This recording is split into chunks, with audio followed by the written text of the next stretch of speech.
दर्शकों, जय माता दी। कैसे हैं आप सब?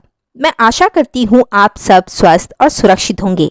दर्शकों, शारदीय नवरात्रि का कल अंतिम दिन यानी कि 4 अक्टूबर दिन मंगलवार को अंतिम दिन नवमी है। नवमी के इस पावन अवसर पर माँ की विदाई के साथ साथ यदि आप अपने जीवन में सुख समृद्धि चाहते हैं, अखंड सौभाग्य की प्राप्ति चाहते हैं, तो आप लोगों ने 9 दिनों तक माँ के समक्ष अपार आराधना की होगी और उनके लिए व्रत रखे होंगे।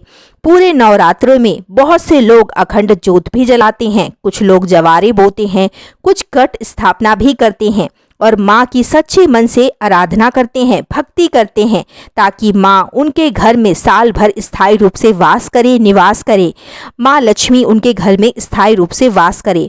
ऐसे में यदि आप भी नवरात्रि के अंतिम दिन यानी कि राम नवमी और माँ की नवमी के दिन यदि आराधना करना चाहते हैं और अपने घर में माँ को स्थायी रूप से निवास कराना चाहते हैं, तो इस विशेष उपाय को आप नवमी के दिन अवश्य ही करिएगा।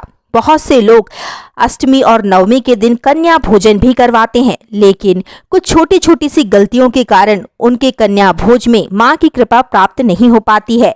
आप भी यह गलती विशेष कर ना करिएगा।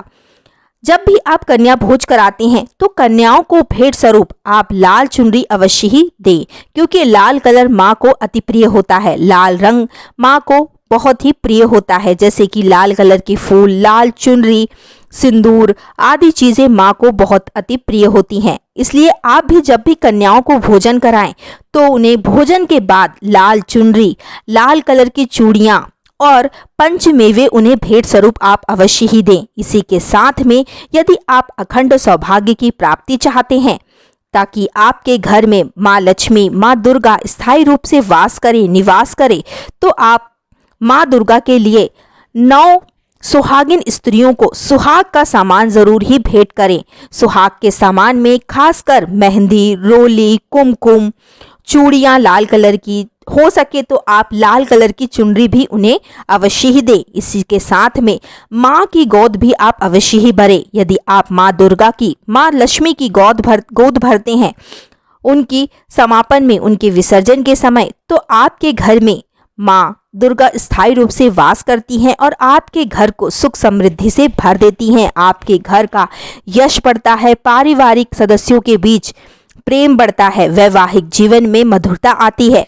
क्या करना है आपको? आप माँ को गोद भरें। माँ की गोद आप कैसे भरेंगे? सबसे पहले तो आप माँ को एक साड़ी ले, साड़ी में आप पूरा जो श्रृंगार का सामान होता है वह पूरा श्रृंगार का सामान रखें, खास करके लाल चूड़ियाँ रखें और एक नारियल अवश्य ही रखें, जिससे आप माँ की गोद भरें।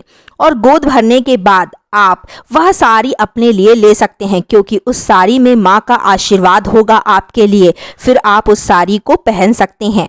माँ की गोद भरने के बाद आप अपने घर के जवारों को भी विसर्जन करें। जवारे उठाते समय माँ की सबसे पहले पूजा आराधना करें, सच्चे मन से होम हवन करें।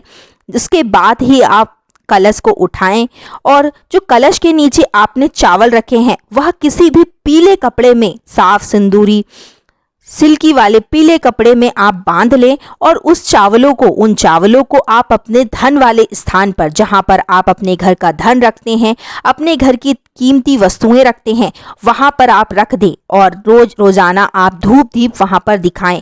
ऐसे में माँ लक्ष्मी का उस